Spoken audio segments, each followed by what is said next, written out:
Good evening and welcome to Monday Night Travel with Rick Steves Europe.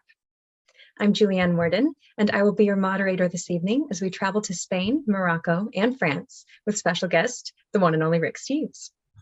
And now it is my pleasure, along with 2,000 other households, to introduce our host this evening, Rick Steves. Hi, Rick.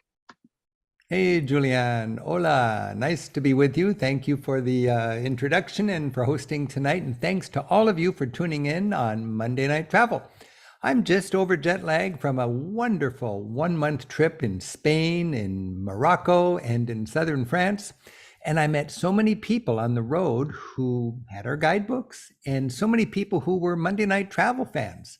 And we got together on the road and talked how great it was to be together every Monday throughout the whole pandemic, and what a fun community it was and how it just kept our travel dreams alive. And I'm really thankful for our team and all of you for keeping Monday Night Travel lively, even though we're getting back to normal now. It's just great. And as I mentioned, I just got back from a great trip.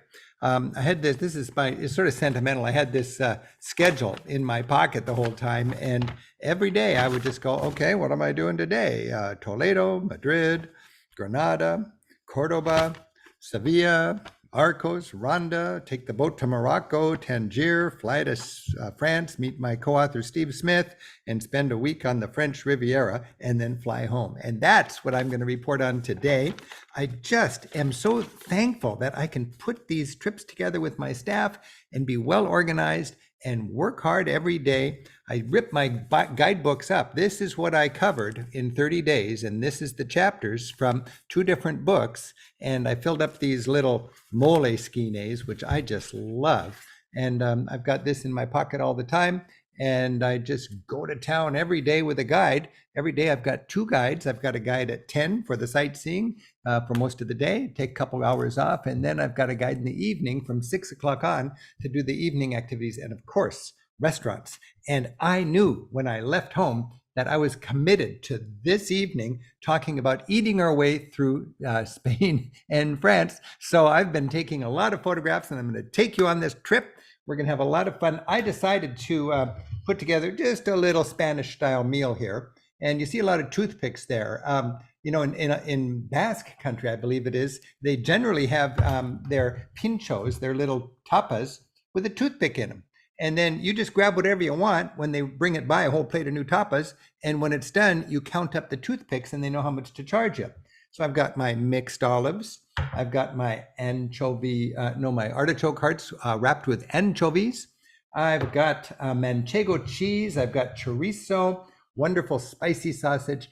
And I've got jamón. And I got a little bit of fruit cup there. And then I've got my Tempranillo wine. And it just occurred to me when I'm giving a talk like tonight, I'm showing slides and I'm talking the whole time. So there's no chance to eat or drink while I'm talking.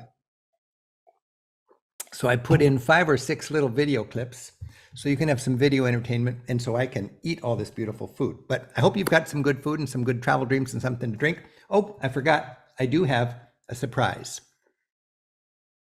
We're going to France at the end of this slideshow, and I'm going to a little place. I'm not even going to say if it's a bakery or not. And I'm going to eat this, and it's not going to be as good as France, but it's going to bring back some great memories. All right. So thank you for joining us. And right now I'm going to remind you that if you got questions, Ben's in the background taking care of all your questions. He'll gather the best questions and I'll answer them when we're done. But right now, I want to take you to, we're going to be eating our way through France and Spain with a quick trip to Africa. Look at that. Look at that. Oh, well, I'm going to be talking about this sort of thing, but I love to pack light and say goodbye to my beautiful Puget Sound area and fly off to Europe. And this trip was dedicated to every evening looking at restaurants and upgrading the food listings that we have in our books, and really wanting to find a chance to celebrate the food culture as well as the history and the art. And I also wanted to work really hard to get our guidebooks up to date. We've got these big bricks of a guidebook. This is our Spain book, and it's filled with details. And we had to go back and make sure it was good after COVID. For instance, What was COVID going to do to the eating scene? Here's a restaurant where you've got your extra virgin olive oil and your vinegar in little packages, and you've got your QR code for the menu. I didn't, to be honest, there's been some changes. You don't have, sugar with a spoon or anything that comes in pre-wrapped packages. Once in a while, your olive oil will come in a pre-wrapped package, but you do have the QR codes in restaurants now. Other than that, I thought it was just travel as usual. It's almost old news now in Europe. So I just had a great trip, didn't think much about COVID the whole time. I flew into Madrid, and I was interested in keeping things easy and using my time smartly, and I took advantage of long-distance Uber rides and taxi drives. It cost about $80 to go from the airport in Madrid directly to Toledo.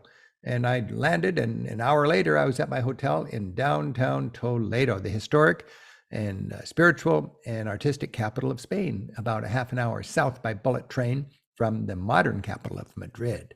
And I just love the history of Toledo and the art of Toledo.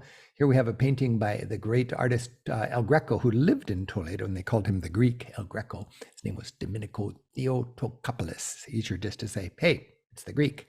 And I love looking at, if you look at this, you can see in his painting an old map of the city. And that street plan is still there. And my job was to wander those streets. It's hot. I'm going to remind you, it is hot, especially in the summer. In many Spanish cities, they've put up a canvas kind of awnings above the street to give the people some shade. And my mission was to upgrade our restaurants. I've come out of a backpacking youth hostel vagabond heritage, and it was just meat and cheese and sandwiches and simple food. Well, I really want to have a variety of great value restaurants, the budget places, but some top-end places. And this is a restaurant I found that I really loved, and it is at a category called a Bib Gourmand by Michelin. And what I do before I leave on a trip is I collect all of the Bib Gourmand rated restaurants in the cities I'm going to, and if they are in the area of the zone that I want to cover, I visit them personally, and out of all the listings, I find a handful of Bib Gourmand restaurants that are really great. Restaurants that really take gastronomy to another level, but they're not pretentious. They're not Michelin star rated. They're just quality in Michelin's estimate. This is this restaurant, La Orza, O-R-Z-A. And here we have what's called the Olivier salad with anchovies and apples. And that was an example of the beautiful presentation and the beautiful food you can get for a great price. If you're used to going out to dinner in the United States, Spain is a place where you will find it is quite economic to eat a little higher in the restaurant ratings. This is a great example of a restaurant I like. It's a bar, a tapas bar that says wine and beer. It's a classic old place, but they've amped it up a little bit. And when you go in there on the ground floor, you've got tapas, and upstairs you've got a small little restaurant.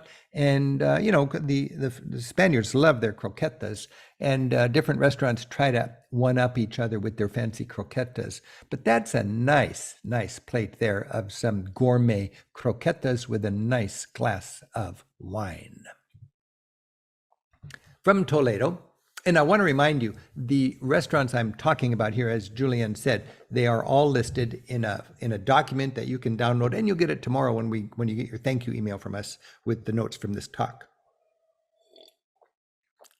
Yeah, this is the view from my favorite hotel in Madrid, in the main square, Hotel Europa. Wonderful hotel. Our group stay there. And I just love doing my work in that room and stepping out on my balcony and seeing what's going on the Times Square of Spain. And Spain used to be traffic mess. Now it's pretty much pedestrians only and public transit.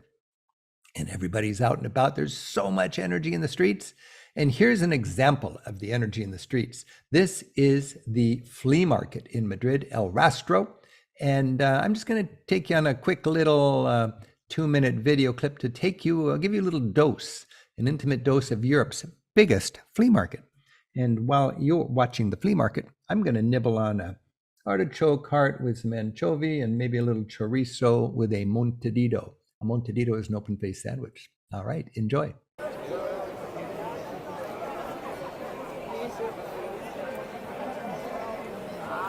Hola, I'm Rick Steves. I'm in Madrid, and on a Sunday morning in Madrid, if you like garage sales, if you like antiques, if you like huge crowds, you got to go to El Rastro. El Rastro, that means the footprint.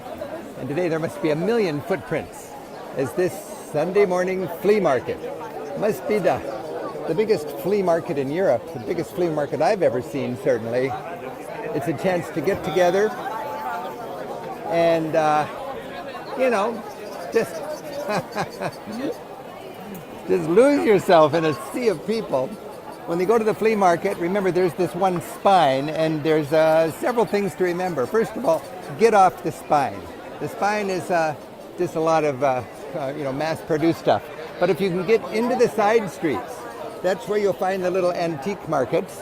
Another tip is to watch your wallet. This is a haven for pickpockets, and pickpockets know who to target. That's you and me. And also, when you're at the flea market, remember, historically, and this has been around for generations, people come here for tapas and a caña, a little beer. So there's lots of little holes in the wall where you can enjoy a bite to eat as you explore and survive, and maybe pick up something regrettable at Madrid's flea market.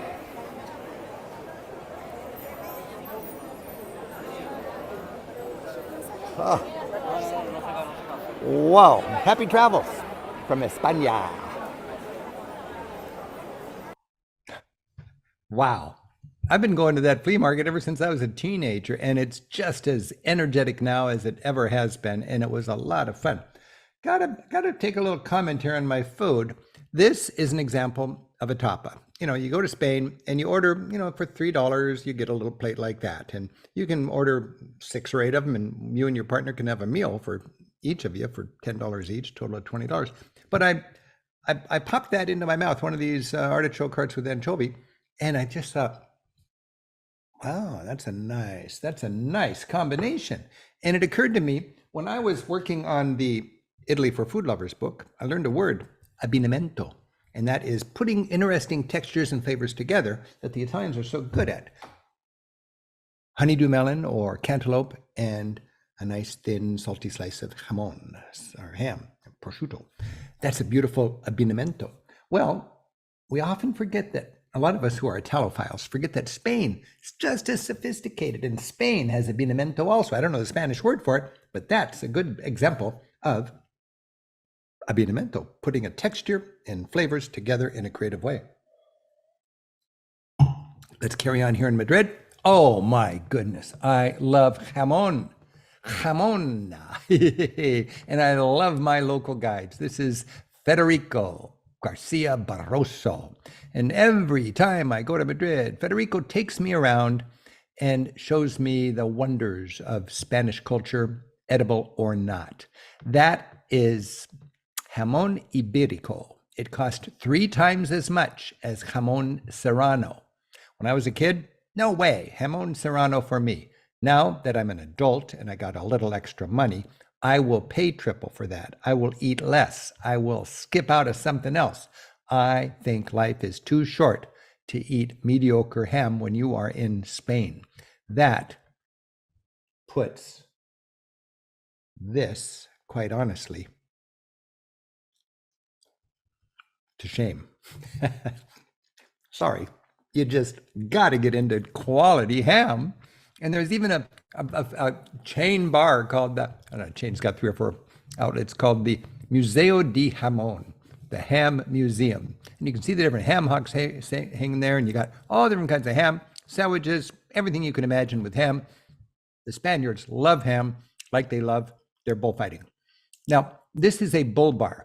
And you go into this bull bar, if you don't want to go to a bull fight, you can just step into a bull bar. You'll find them all over Spain.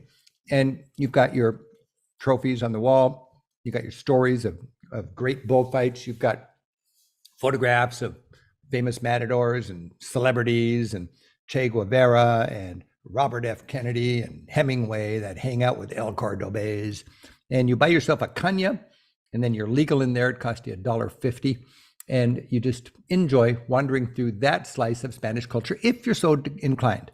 But a lot of people don't want to go to a bullfight these days, but you can step into a bull bar and get all the bull you'll ever want. Ooh, this is something entirely different. This is roast suckling pig, cochinito asado. That little pig only had mother's milk. I forget how many days, but it's like a month of mother's milk. And then it's the end of Babe. When we were filming, I don't know if you remember that movie Babe, but with my TV crew way back 25 years ago or something, we were in Cochinito Asado country in the center of Spain, and we filmed a beautiful bit. And then the movie came out, Babe, and my crew said, no, we can't show this horrible ending to these cute little pigs. But these are little baby pigs that only have mother's milk, and they are so tender, and the Spaniards love them, either pigs or goats.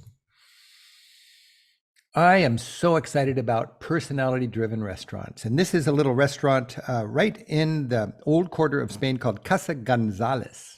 And I stepped in there and I checked it out, and I met the owner, and he's been in my book for years. And I just sat down and I had a beautiful meal. And it was just a variety of cheeses with a nice glass of well-matched wine and some fresh bread. It was a beautiful, beautiful moment in a beautiful, beautiful little tapas bar, a little specialty.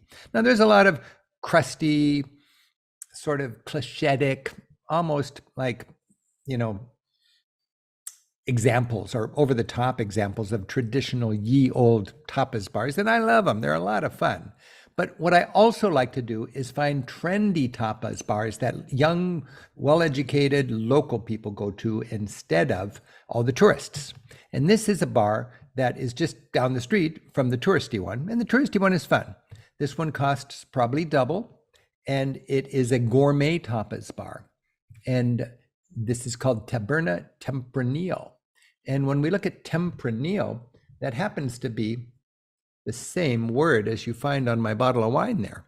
Tempranillo is a grape. It's a full-bodied red grape in Spain. And this particular wine is from, you see the word Rioja.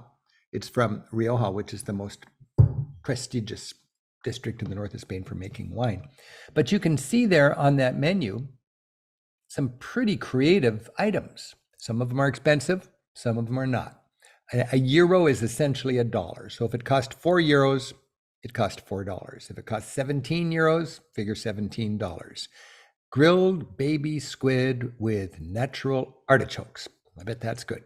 And you can see my book there. I've got the ripped out chapter of my book, and I'm busy visiting every place in the book. It's hard work, but I don't complain. I don't complain because I have to make sure it's good. And that place is really, really good. That's what I'm looking for. Gourmet tapas with a cool local clientele, well priced in a great neighborhood. Speaking of great neighborhoods, Chueca, remember that? Over the years, as I update the guidebooks, this Spain book is in its 17th edition. 17 editions, that must be 30 years since the first edition, I'd say. And in that time, the character of neighborhoods comes and goes. It rises and falls. And Chueca is rising now, and I've really focused on that. I just love the Chueca. And look this is a metro stop. You could be anywhere in downtown Madrid, hop into the metro, and $1 and 10 minutes later, you just step right into the square. This is the main square, and straight ahead, that yellow lit building on the corner, that is my bar. That's the bar of my dreams. That is a vermouth bar, and a vermouth bar is just very cool. Oh, I'm going back with the memories here, and it's so cool I can't describe it, but I can take you there. So I'm going to go back to a little bit of munching, and I'm going to try some of this manchego cheese. This is, oh man, this is good. This is sheep cheese that is aged for 6 months, and I'm going to enjoy my manchego cheese while you look at what I ate in this vermouth bar. And I do think you're going to see some artichoke hearts with anchovies if you look carefully. Hola, I'm Rick Steves. I'm in Madrid, deep in the Chueca neighborhood, and it's a happening district, and I'm in a bar, and I don't even remember the name, but I do remember in the name is Vermouth. This is a vermouth bar. You get vermouth on tap, El Grifo. I'm with my guide, Margaret. Hey, Margaret. And Margaret runs a company called Eat and, what Walk and Eat Spain. Walk and Eat Spain, and you take people on food tours, and that's the great thing when you're traveling in Spain. And we've of course got our vermouth, we've got a caña, a little beer, we have smoked bacala, and Margaret taught me that bacala, salted cod, is really popular in Madrid because it's so far from the sea you needed the salt. And we've got this beautiful tapa here. What do we have here, Margaret? So we have alcachofas con sardinas. So we have little artichokes with some pickled sardines. And that little dish would cost about $3. So we're going to have a little meal here, and then we're going to go to another bar, and this is eating our way through Madrid. Happy travels.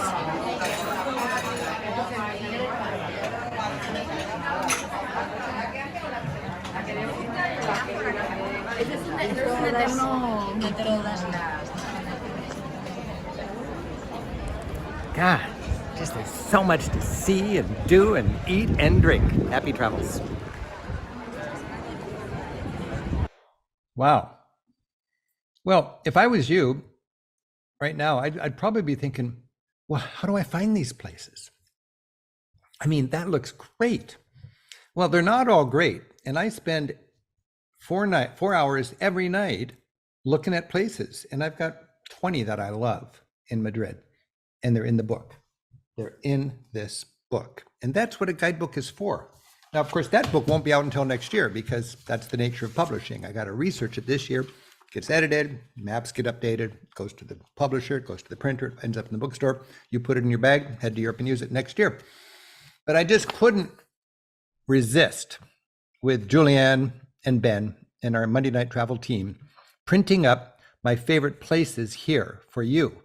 And we've just seen 3 places right there: the Vermouth Bar, the Cheese Place, and the Tempranillo Place, the Gourmet Tapas Place.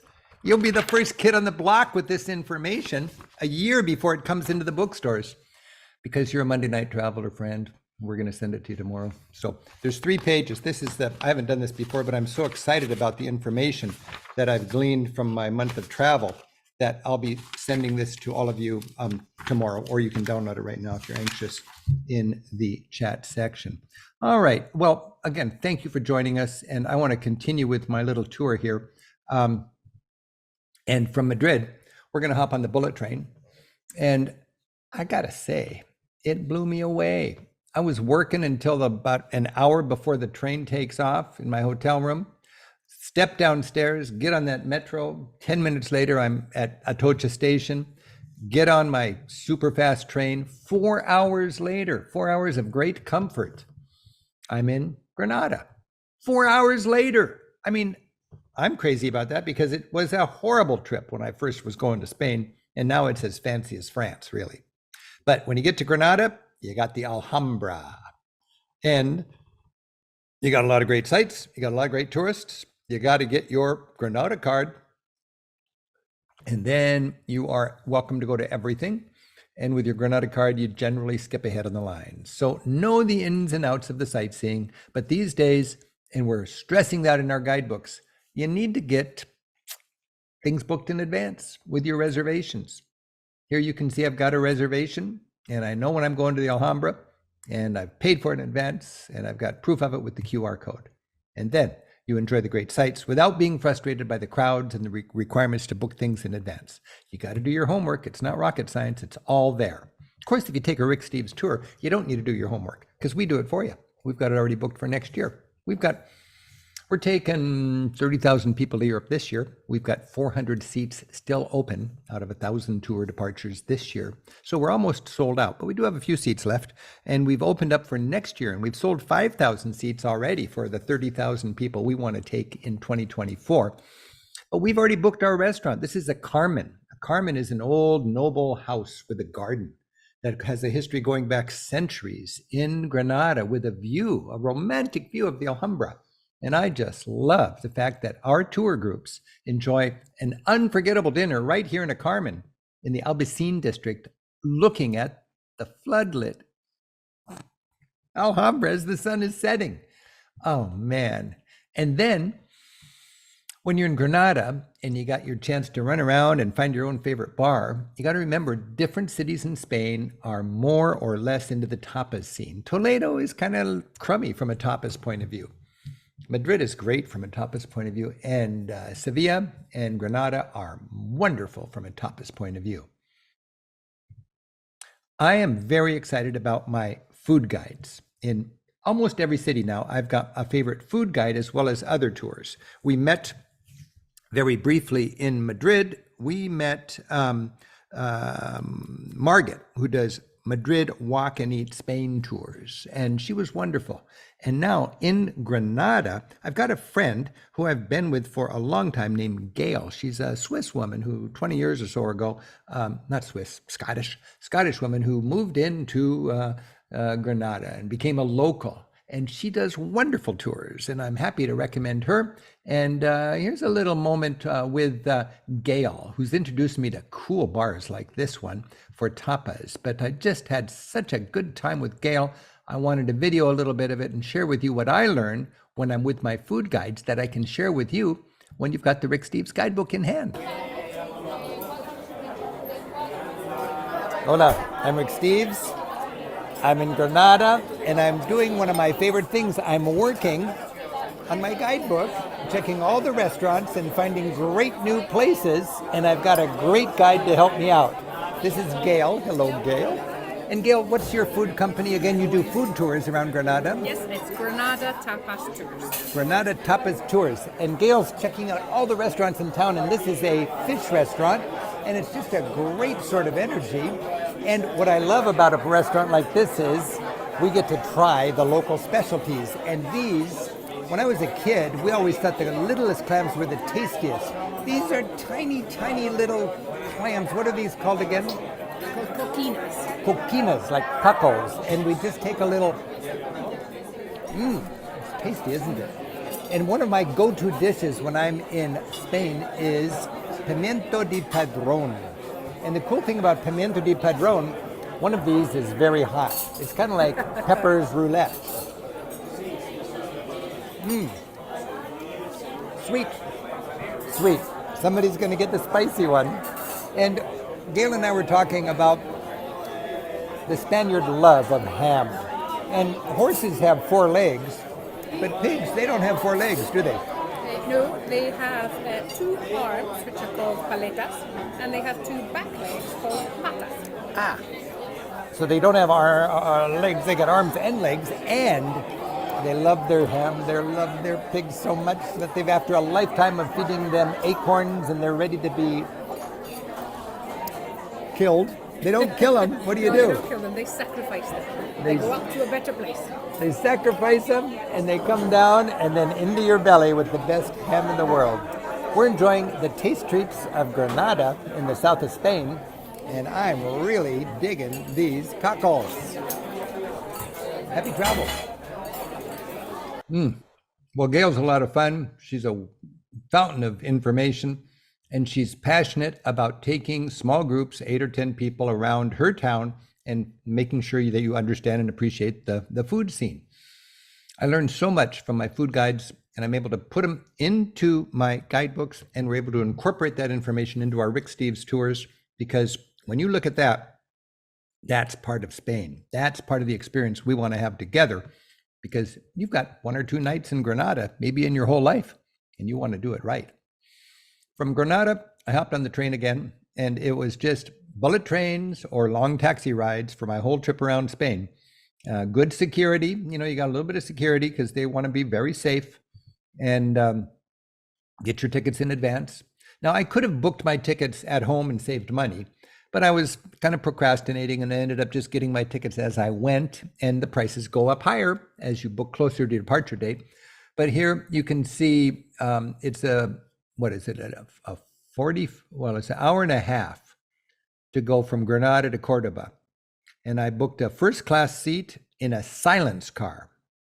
No noise, no phones. I want to just have peace and quiet. I want to do my work. And it cost me 66 euros. That'd be about $70. And I've got that printout. I bought it. Actually, I got somebody at my hotel desk in Granada and helped me book it. And we printed it out right there. I like to have that hard printout, but you could have it on your phone. And then you got the QR code, step onto the train, and you are in Córdoba. Córdoba, I hit in the spring during its flower festival. And this is even called the Calle de Flores. I think that means the Street of the Flowers. And it was a festival where all the people were decorating their beautiful patios with flowers, and they invite the public in.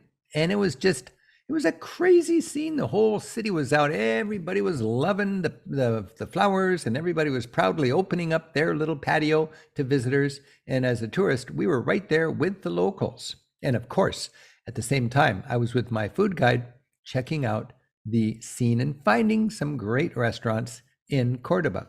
This was an interesting little place, very humble restaurant. I mean, nothing gourmet about that. But if you look at this menu, they have a deal where you get to choose any 6 tapas out of this dozen, and you get it on a plate, and it costs you 20 euros. So that's $20. Basically, it's enough food for 2 people, $10 each with your little beer, a caña, and right there you see your salmorejo, which in southern Spain or in Córdoba, they have, we all know about gazpacho, that cold vegetable soup for the summer. Well, they have something that's a little thicker, a little more hearty, and it's cold and vegetable, and it's called salmorejo. It's very good. You got fried eggplant drizzled with honey. You got chorizo. You got anchovies that are fried. You got your chicken livers, and you got your patatas bravas. Just a fun, hearty, local plate for $20 for 2 people. And from Córdoba, I took the train in 45 minutes to get to Sevilla. Now, when you get to Sevilla, it's hard to realize that in its day, it was the most important port in Europe. For generations, the Spanish king and queen had a monopoly on all the trade from the New World, and all those ships had to come to Sevilla. So here you see a little bit of that snippet of Sevilla during its golden age, and today, you got the remains of that in wonderful architecture and a rich heritage and great art and a powerful culture. The churches are just sumptuous. The hotels are beautiful. Our groups always stay at Hotel Amadeus, and I do also. I love it. This is the breakfast on their rooftop. What a beautiful breakfast. I got to say, I just really enjoyed my time in Spain, and I really enjoyed almost every day seeing one of our tour groups. And I love to see our tour groups on the road. I love to see them at the end of a 2-week tour and to see how they're doing. And they're bonded, they're having a great time, they're loving their guide, and they're learning lots as they collect memories that'll last a lifetime. Every day almost on my trip, I got to bump into guides, and every chance I had in the evening, if I'm out and about, I would try to go to a restaurant where I could see our guides serving our groups and seeing our groups enjoying the food. This is a great bodega. It's called the Bodega Morales, and I just think it's so characteristic, and it's an example of the kind of bar I'm looking for. And when you say bar in Spain, it's really a food bar. I mean, the focus here is wine and great food, wine or sherry or beer and great food. And what you got to do is you got to be adventurous. I mean, I don't speak Spanish. I don't know what these words mean, but I know 3 means 3 euros, so it costs like $3. And I know that local people are just really digging it, and I just go for a variety. As a matter of fact, I ordered sorpresa ibérico. I think that means the Iberian surprise. That was just it's the daily special. You can see it there. They don't even say what it is.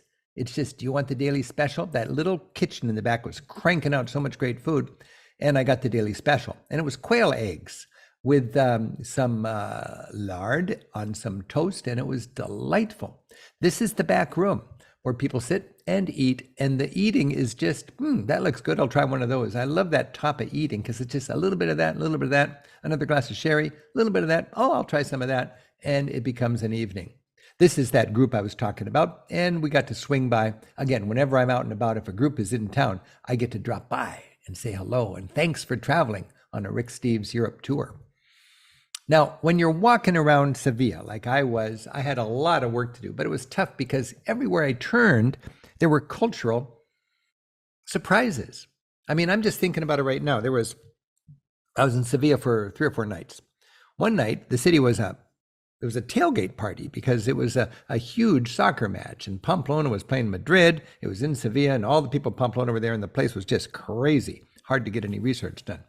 The next night, it was a tuna band party, And a tuna band is the troubadours at the universities that sing and charm people and flirt with the girls and are hired for the bachelorette parties and so on. And there's a convention of these tuna bands. And I don't have that tonight, but that's in our Facebook page. By the way, for the last 30 days, I've been posting like a video every day. Each of these videos has been a Facebook post. So if you like this kind of stuff, go to Rick Steves on Facebook. There's 1 million people on there. And I'm so happy to share these little intimate snatches of what I experienced. But here is an example of what happens when you live in southern Spain. This is flamenco spirit. It's duende. It's the soul. These are just a bunch of random guys having a beer together. One guy has a guitar. They didn't plan this. He starts playing the guitar. The other guy starts clapping and singing. Look at the guy in the blue shirt in the middle. He's just caught with a front row seat to this spontaneous musical fun. This is what Sevilla is all about. 49 seconds, ad lib on the streets of the capital of southern Spain.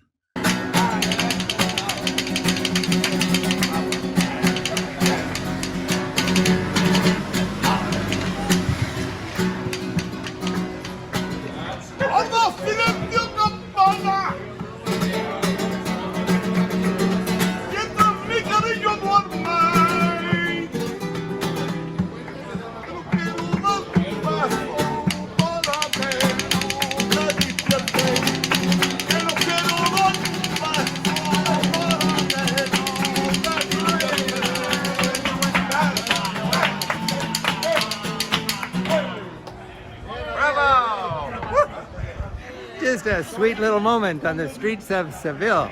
Wow. I don't know, am I overreacting or is that cool? I mean, that's everywhere you go on the streets of Sevilla. Well, with my food guide, I found some great spots. And this is a little seafood restaurant. I'm holding a sea urchin there. When I was a kid, I never dreamed of eating a sea urchin, those prickly little round things. But they are a delicacy in Spain. And I had that with some nice white wine, with some young entrepreneurs that love their work, who have this amazing restaurant.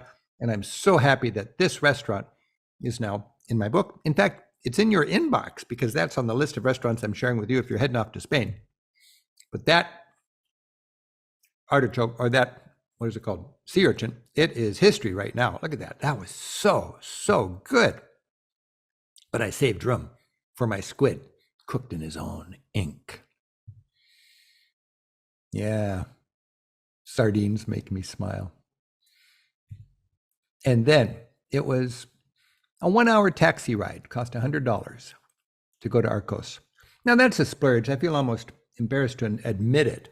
But if you've got 2 people in a vacation, you can fiddle around with buses and trains and taxis to the train station, waiting and so on. Or you can just take an Uber. You just go on Uber. In my hotel in Sevilla, I put in Arcos. And in 5 minutes, I've got an Uber driver. And he took me to Arcos. And if you split it with 2 people, you probably save an hour. Very comfortable. And you get from A to B in a flash. This is Arcos, my favorite of the whitewashed hill towns. The Ruta de Pueblos Blancos, the route of the whitewashed hill towns in Andalucía.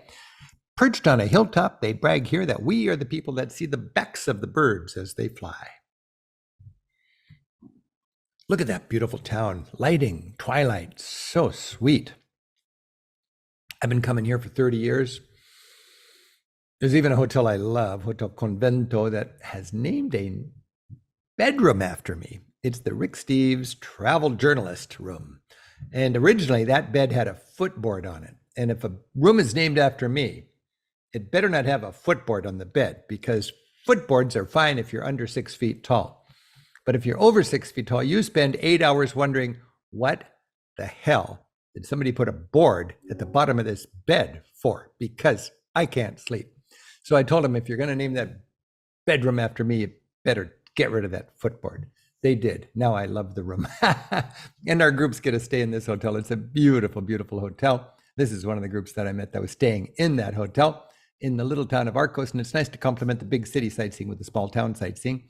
Arcos, beautiful town. And I really enjoyed, with my food guide, checking out, the local wine and the best food, and checking out all the restaurants, because you got to make a decision. But I do have to give you a little bad news. I've been coming here for decades, And I used to say, go down the back streets and peer into people's patios and the love and care and the vitality and the culture and the heritage. Now in the old town, because of Airbnb, most of the local people have moved out into the modern part of town and they rent their apartments in the old part of town to tourists. Well, that's fine and dandy for the tourists like you and me, but it means there's no more of that metabolism that makes those cities vital and real. That's gone, and that's sad, and that's called short-term rentals. So when you celebrate your cheap room on Airbnb or whatever service you use, remember, there's a social cost. I'm not going to go to the mat over this, but there is a downside, and it means a lot of the towns that used to be vibrant are no longer vibrant because they're inhabited not by locals, but by tourists like you and me. Ronda does not have that problem. It's less than an hour away from Arcos. And Ronda, this is the view from my hotel window. I just love the bridge in Arcos, bridging the old town and the new town over that amazing gorge. And Arcos is just a city with a wonderful energy. It's big enough not to be dependent on tourism. I've got a wonderful guide there that I've been with for years. And we spent 2 nights running around looking at all the restaurants. This is a restaurant I just really like. And my guide, Jesus, really was excited about rabo de toros, bull-tail soup. And if you ask any restaurant in southern Spain, what's your favorite dish? Half of them are going to say, it's our rabo de toros. You got to try our bull-tail soup. So it's a very heavy meat dish. And of course, it's the tail of a bull, or maybe an ox. But I've got this image of a bull's beefy tail laying on a chopping block and bam, bam, bam, bam, bam, bam, bam, bam. With each kind of vertebrae or whatever, they've got a little fillet, a bull-tail fillet. And Jesus showed me how to eat that thing. So it's almost picked clean, but there's the remains of your bull-tail soup. You want to try that when you're in southern Spain. Okay, now this video is going to be an example of how you can walk 10 minutes away from all of the affluence, all of the tourists, all of the high-end activity, all the fancy hotels, into a ramshackle, rough and tumble quarter where local people go out and can afford to go out and eat.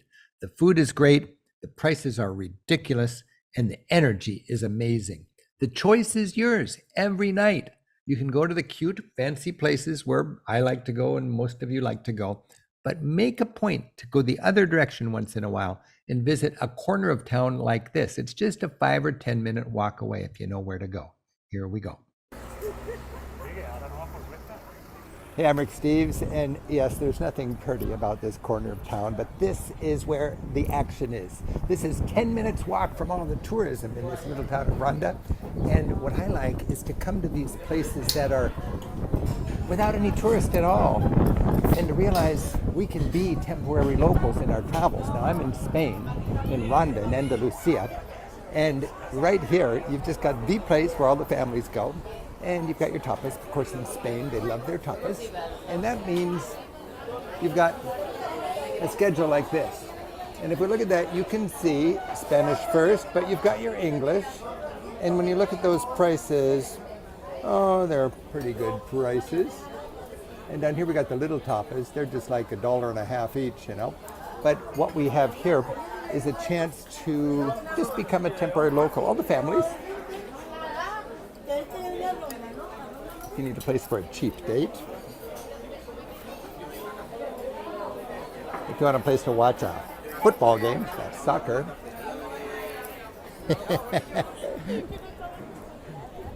And this last place, this is called Camelot. And if you're hungry and you don't have a lot of money, I think Camelot's a good name. This is important. These are the suggestions for the day. So I really like to see the chalkboard. And that'll tell you what's cooking and what they really want you to order. And we're having a good time filling up on next to nothing with the locals. Happy travels.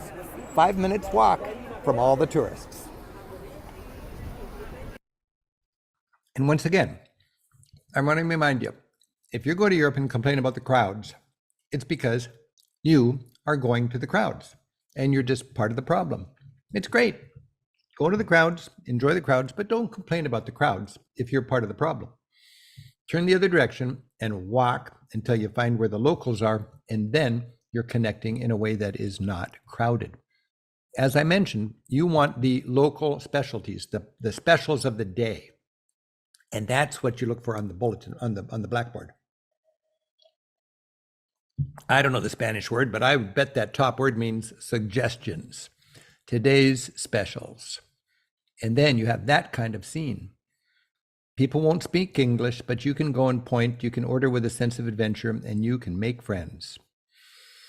I have to say, I had a very hard time going home that night. I said goodbye to my guide, Jesus, and I just wandered. And I mean, this is a long pedestrian boulevard.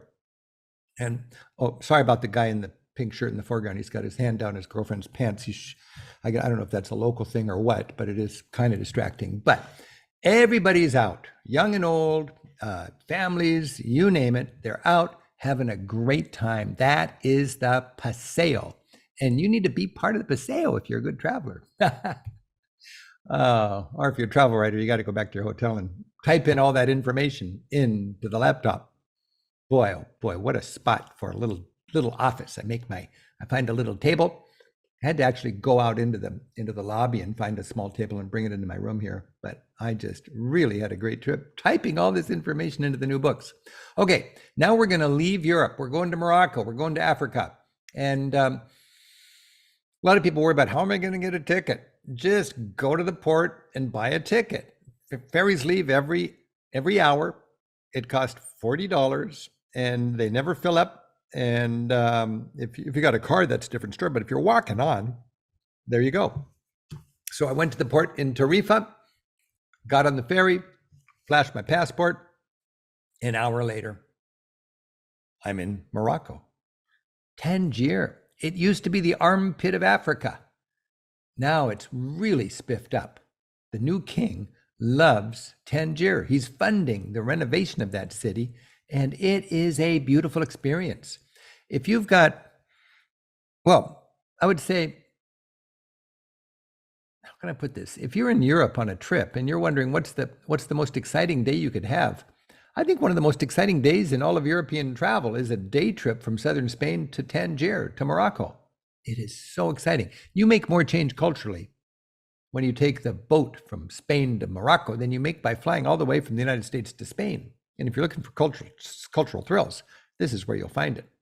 You'll also find a lot of bumps. I was staying in a hotel here, and the Moroccans, they just cannot stop decorating things. And you can't just have a normal door. You got to put this sort of Alibaba decorative features on your door, which is beautiful. But all my life, I've had doors that are rectangular, and I kept bumping my head on my door decoration. I even bumped my knees on my desk decoration because under the desk, they had the same decorative features. But it was worth the trouble. And this is the rooftop of my little guest house. Oh, what a great spot for breakfast. Beautiful, traditional Moroccan breakfast. And then dive into the Medina. Great market scene, great people, no tourists to speak of, an anatomy lesson in farm animals, except for pigs. The marketplace, fish, like you can't believe.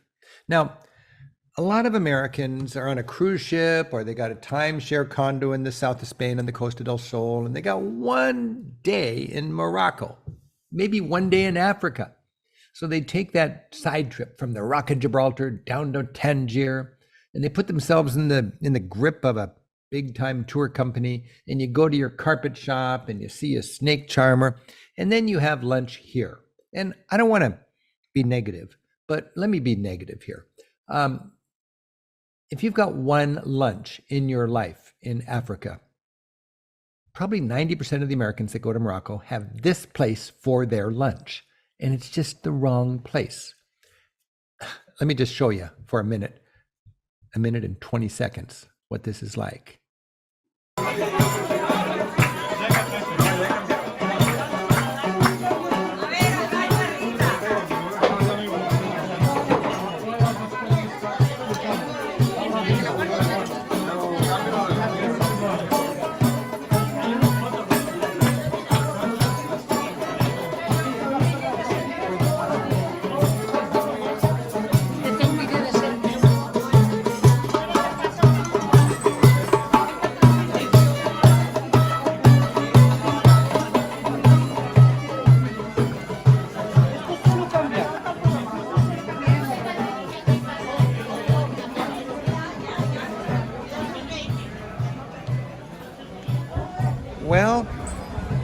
There's touristy places and there's untouristy places. We are tourists, but you have to choose where you're going to eat, what you're going to eat, and I think just as important, who you're going to eat with. Happy travels from the restaurant in Tangier, where all the cruise ship groups go to have their local lunch with a little local music. Da-dun, da-dun, da-dun.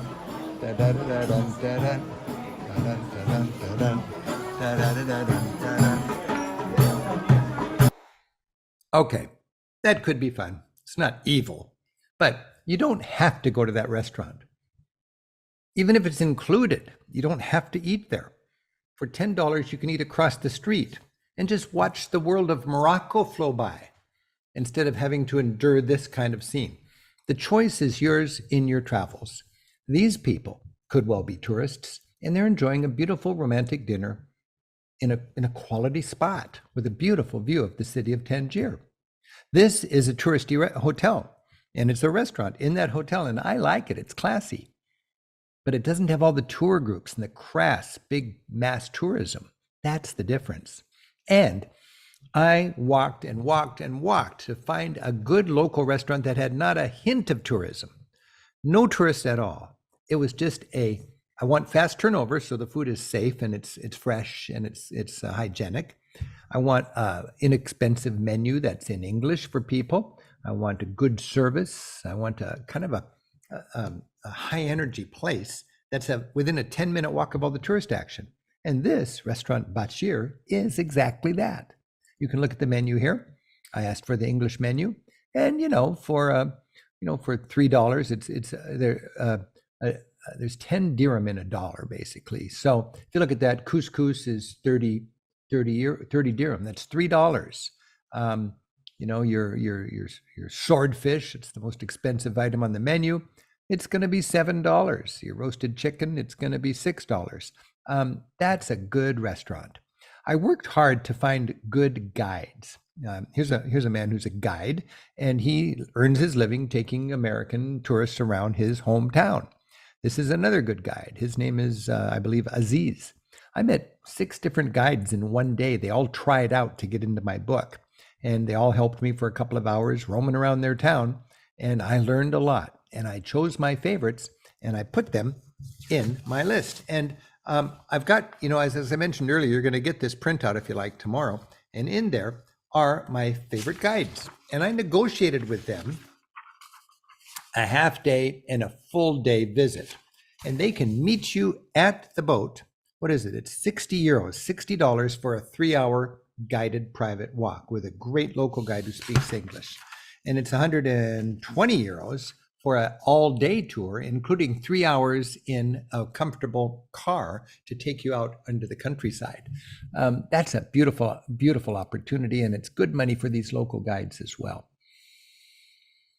This is a cool bar in a country that's dry, so there's no alcohol served here, but you have your mint tea, and you have your beautiful view, and you have your parcheesi. I forgot all about parcheesi, but in Tangier, everybody plays parcheesi in the bars. It's like backgammon in Turkey. So brush off your parcheesi skills, because when you go to Tangier, you might want to challenge a local person to a game of parcheesi.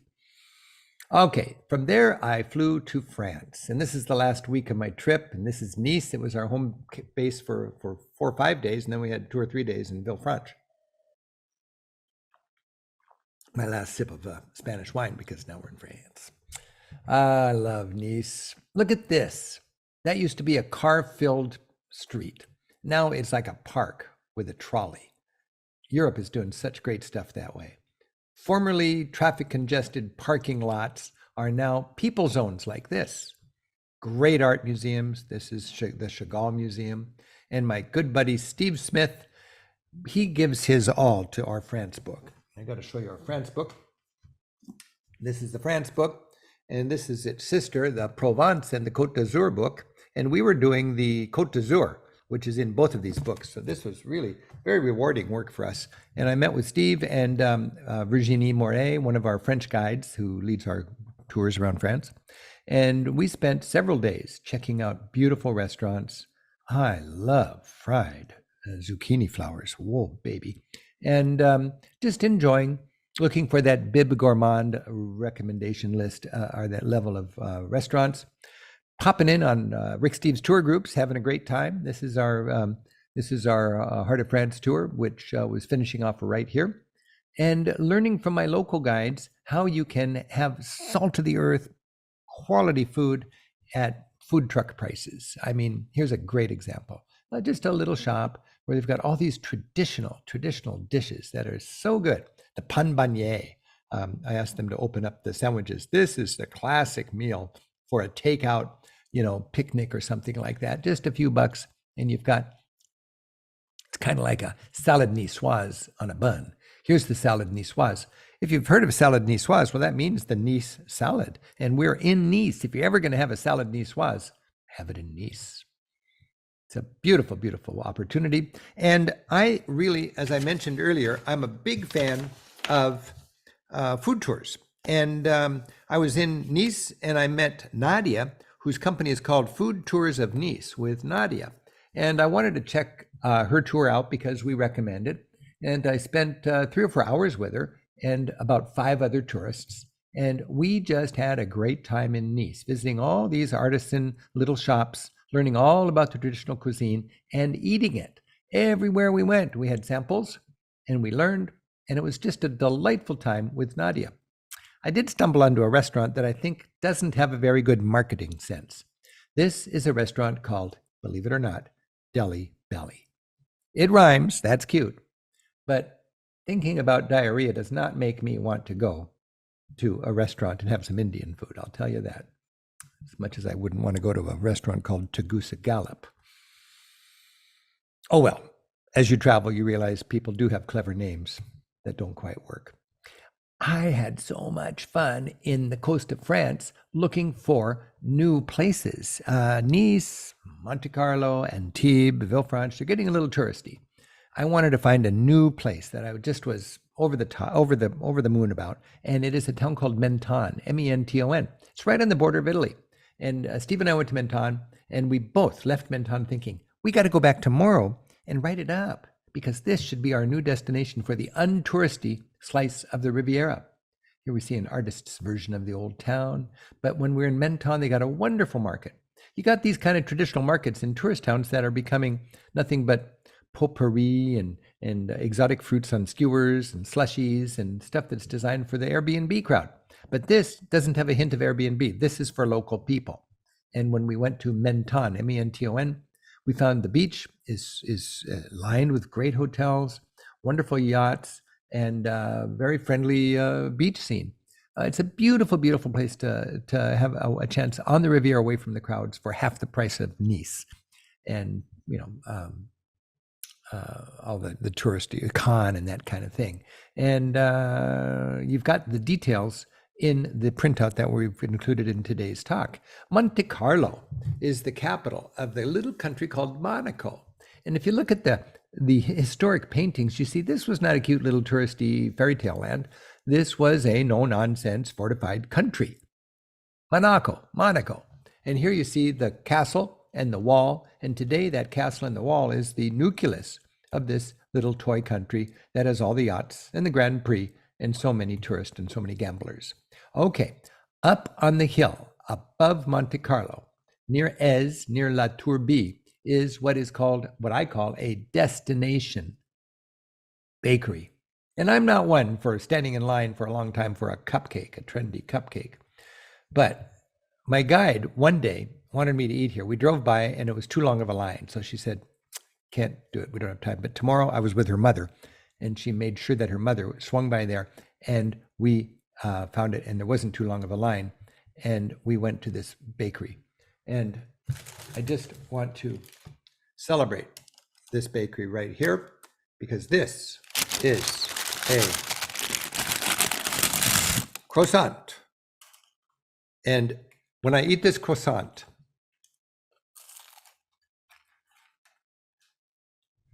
I think that's really good. But the one I had at that little bakery on the mountain above Monte Carlo was much, much, much better. enjoy the local favorites. It's such a cool opportunity. And yeah, I'm enjoying a good croissant right now. But I didn't know a croissant could be so good until I went to this place and had that little beautiful, beautiful snack. And I sat on the little stool outside and I realized what a great little spot. I wrote it up in the book. You've got the details in the handout for today's talk. Of course, a big deal on the Riviera is the beaches and the hikes. And there's lots of beautiful hikes on the beaches, lots of mansions, and lots of the French make it clear that everybody has access to the beaches. And this photograph shows you a beach across from Villefranche, and it's got the divider right down the middle. On the left, you pay $50 for an umbrella and a chaise lounge and bar service right at your pillow. On the right, you've got just a pebbly beach where you bring your own blanket for free. So you got the free option with a sandwich stand and a shower, and you got the fancy option with a restaurant and service and umbrellas. The choice is yours. Remember, in France, they make an art out of spending a lot of money on the beach for their vacation. This is the view from my hotel in Villefranche. If you want to stay in a big cultural center, a great city, stay in Nice and side trip from there all around the Riviera. Everything's within half an hour away by train or bus. If you want more romantic town, Villefranche is my favorite. And this is my favorite hotel in Villefranche, Hotel Welcome. And I'm looking out my window here. And that's a little pier where the yachters, tender in. And that's where the cruise ships drop the hook, actually, this bay. And the tenders come to this little jetty as well. And then to the left is a string of restaurants along the waterfront. And Steve and I went through each one of those restaurants. We ate at 3 of them. And we found out the restaurants that we thought were best for our book. So here we have, this is very rough, so it's full of typos, but Harborfront Strip, dining on the water. Strip of delightful, hardworking restaurants lining the harborfront, each with a line of 2 and 4 top tables on the water, a terrace of outdoor tables just off the water, and indoor seating too. If the weather's nice, you'll want to eat on the water. Arrive early or call for a reservation. All over my travels, I'm realizing if you want to go to a nice restaurant, you need to make a reservation in advance. And if you don't, you need to be there when it opens. If you dine early, you're going to be dining with other tourists, but you're going to find a table. If you come at 9 o'clock, it's going to be jam-packed. So remember, they're happy to take a telephone reservation. And that's what we do with our books. So Steve and I when I want to take a vacation, I go to Los Angeles. Never thought I'd go to Los Angeles for fun. But my daughter lives there, Jackie, and her beautiful, wonderful husband, Damien. So Shelley, my girlfriend, and I went on down there because we wanted to see the baby. My grandson, Atlas. What a name for a grandson, Atlas. And my little grandson is 7 months old, and he is just a delight. I can hardly wait to take him to France for a nice croissant.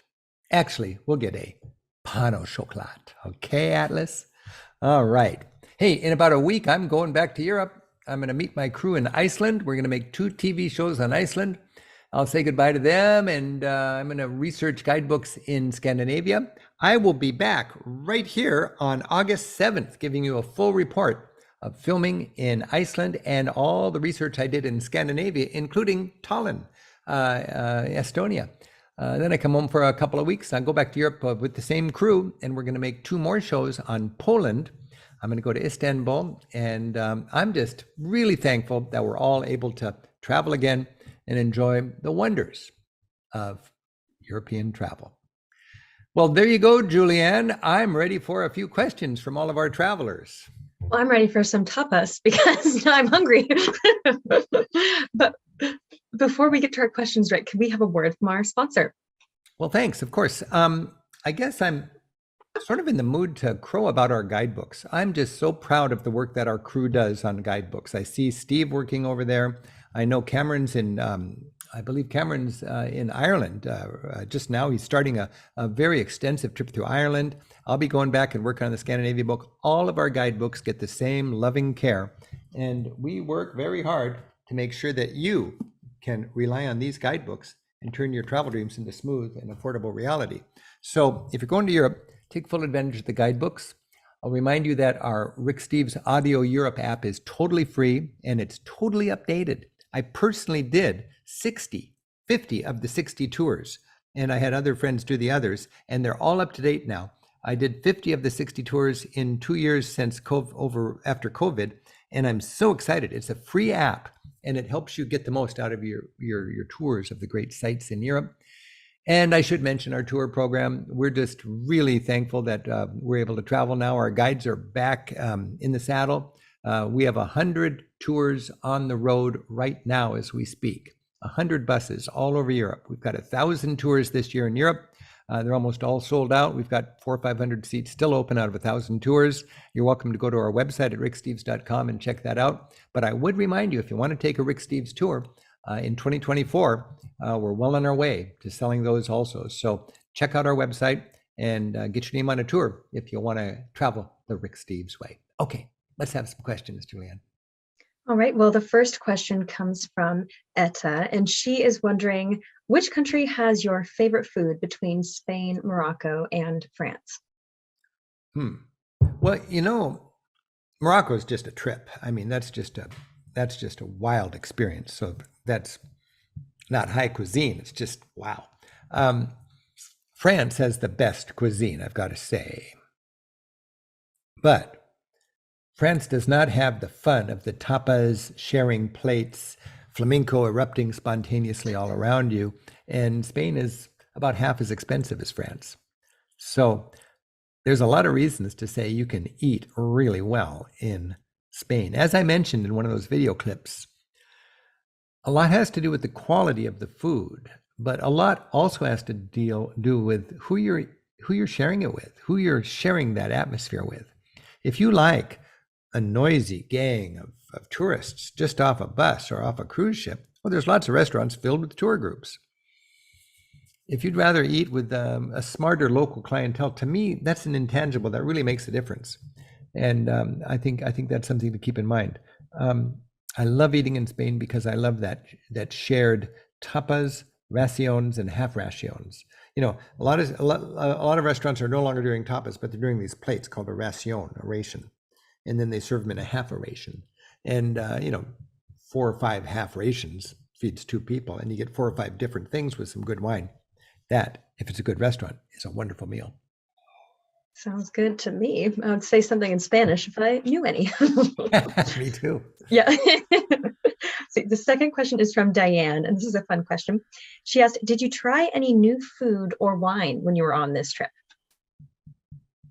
Did I try any new food or wine? I tried new food at that seafood restaurant. The sea urchins. That was really exotic and exciting and a little scary. And I loved that. And when I'm in Spain, I always try to go with whatever they're excited about having me eat. Quail eggs, for instance. If you've never had a quail egg, that's a popular thing in Spain, and it's wonderful. We had many questions tonight. People are always wondering about dietary restrictions and if you can eat in Spain or France with dietary restrictions.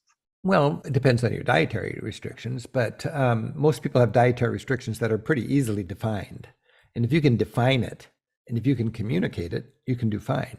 If you can't have bread, order. There's a world of great items without bread. If you can't have this or that dairy product, my girlfriend, she can't have cow dairy. Well, she loves sheep dairy and goat dairy, and you just got to communicate that, and it works well. So I would say there's 2 kinds of dietary concerns. Some of them are lifestyle and some of them are health. If it's health related and it's really important for your health that you don't eat that, well, obviously don't eat that. Go over there and do fine with alternatives. If it's a lifestyle choice, you got to decide, do you really want that to inhibit your experience? Who am I to recommend? But I just know that so many people come on my tours as vegetarians, and halfway through the tour, they kind of go, "No, I was just kidding. I'm normally I don't eat meat, but this looks so good. I got to have that experience." So, know how to communicate what your interest is. European hotel restaurateurs want to accommodate you. There's no excuse. I mean, if you can find a restaurant in the United States that will serve you in a way that works for you. You can certainly do that in Europe, but the challenge is communicating that. Have it written down on a little 3x5 card and be able to show that to somebody if you're going to a little hole in the wall that doesn't speak English. But there is plenty of alternatives, and more restaurants are tuned into the modern dietary concerns. And, you know, if you want to look at that little chart that shows all the little things, that chart is right there in Europe, just like it is here. Barbara's wondering, you spend 30 days on the road and you have to try all of these different restaurants. Do you ever get sick of eating in restaurants so many times a day? I don't eat in more than 3 restaurants a day. It's not like I'm eating in every one of those restaurants. Yes. I don't claim to be a sophisticated food critic at all. I'm just really good at walking through a place and feeling the vibe, looking at the food, talking to people, getting to know what's the philosophy of the kitchen, and knowing if that will work for my travelers. There's a whole mixed bag of priorities, and I never get tired of that. I just love it. It's fascinating to me because I do that every night. If I'm not doing that one night while I'm in Europe, it's kind of stressful. I'm going to Scandinavia next month, and I've been invited to visit with the ambassador, the United States ambassador in Stockholm. And I'm really debating. It's a hard decision. You'd think, well, of course, they're going to wine you and dine you in the ambassador's mansion. That's not going to help my readers. And I'm going to lose one night of restaurant research in Stockholm.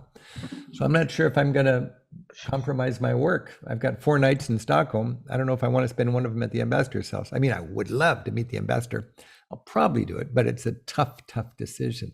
I love that work because I don't know. My mission is to connect good people with good business people, people to people. And there's so many hardworking, creative entrepreneurs in Europe. They deserve the recommendation. And there's so many great travelers who invest in my guidebook. And if I can connect those people, that makes me a happy traveler. Just put the ambassador's info in the guidebook so we can dine with them. There you go. There you go. Let's see. Mike has a fun question. He's wondering, is there a reason you have a beard when traveling? Are you packing light so you don't bring a razor?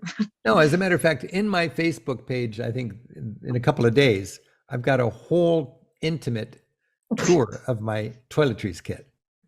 And I will hold up every item in my toiletries kit, and I will explain to you why I have this and what I do with it.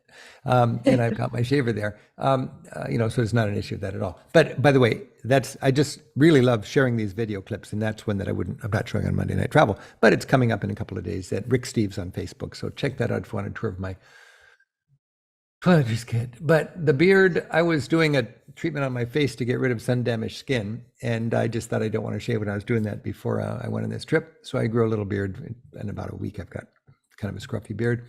And I thought, well, I'd like to have a beard on the road anyways. I'm not filming, so I just let it go. And it was fun to do that. But then as soon as I get home, I cut it off. You guys on my staff rarely see me with a beard unless you look at my photographs from my trip. It's true.